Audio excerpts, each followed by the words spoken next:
This is the No BS Coaching Advice Podcast, episode 176. I'm your host, Jeff Altman, the Big Game Hunter, and welcome. I like to spend some time talking about life, the universe, and everything. I try to do it once a week, and I'll just simply say we're obviously still in complicated times. Coronavirus, COVID-19, still available and in abundant supply throughout the United States. And I was helping my son last week. He's 19. He was working for a dentist, working as her office manager. And she was insistent throughout the crisis that he come to work because dentists doing certain types of work are essential workers. And my son, who lives in New York, and yes, so is the dentist in New York City, insisted he come to work, and neither he nor I wanted him to do that. And she would lie to him about the status of what was happening in New York. He knew the truth, of course, because how do you not know the truth?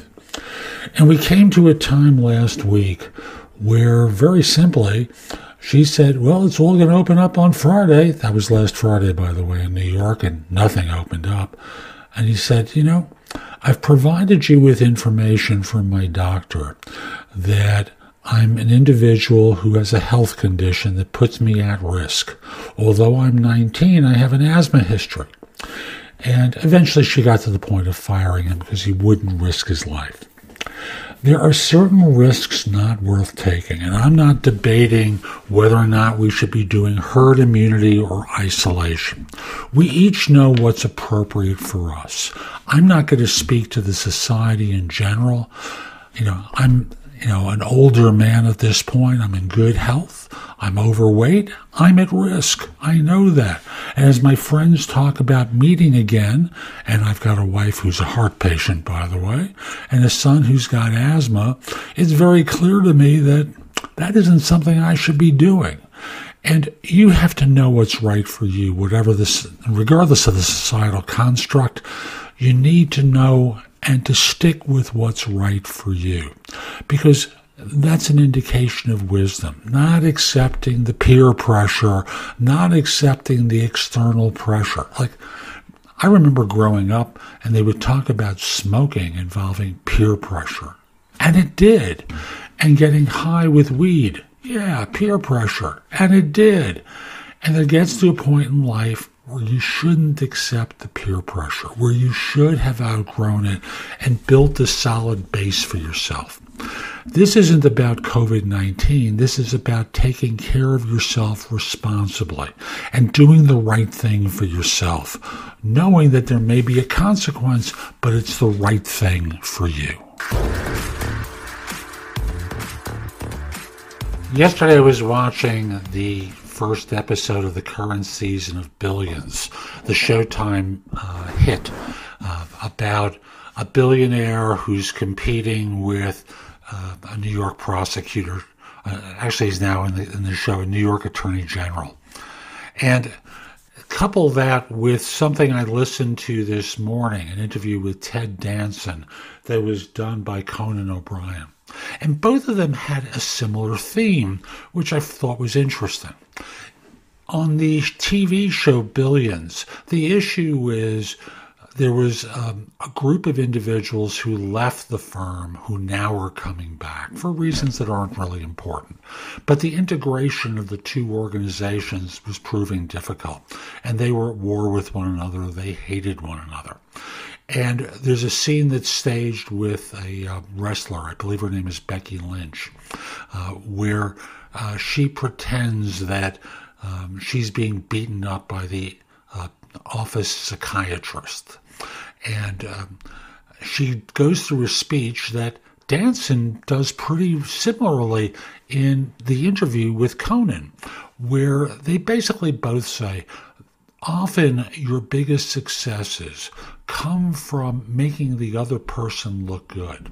And through proximity, you're able to look good too. And if you think about a lot of Ted Danson's career, that's been the case for him.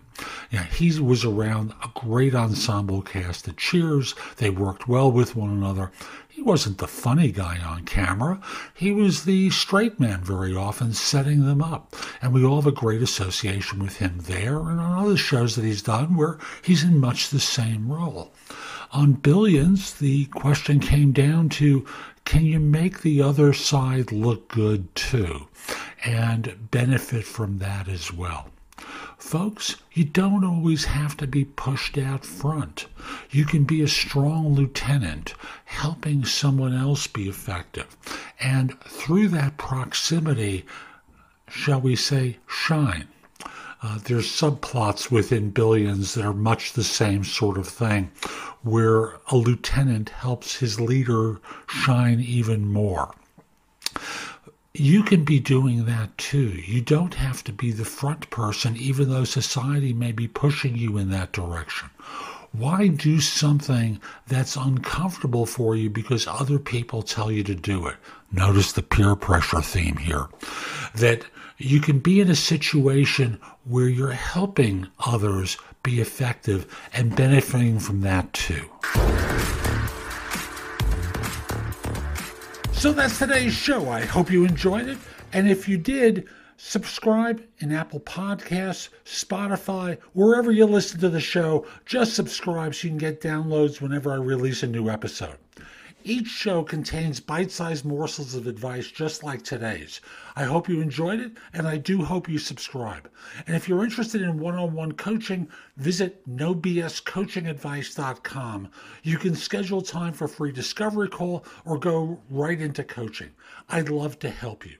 And if you're interested but not quite sure where to start, take the online assessment available at thebiggamehunter.us/success. It will give you a few ideas, and it can be a launch point for our work together. In the meantime, I hope you have a great day, and take care. Time for